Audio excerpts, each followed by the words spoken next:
esta imagem do fogo aí, ó, na lareira, está acontecendo, ainda tá lá, tá queimando.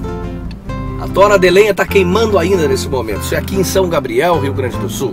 Hoje é dia 5 de junho de 2011.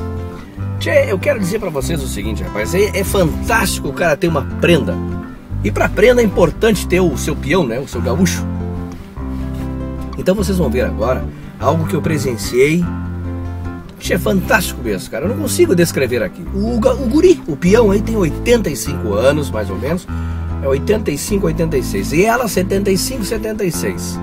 É um casalzinho de gaúchos sentados à beira da lareira tomando seu gostoso chimarrão. Rapaz, que coisa fantástica. Olha isso.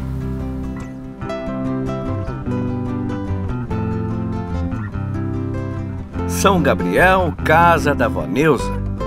Na presença da minha filmagem estão os dois, o seu Hilo e a dona Neuza, um completando o outro na hora do chimarrão.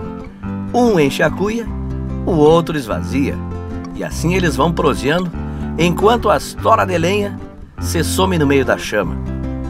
E ali se vão, um namorando o outro. Tchê, que coisa mais bela, que coisa fantástica. Aliás, o que eu posso dizer nesse momento é: que aula eu tive agora. Ainda bem que eu filmei.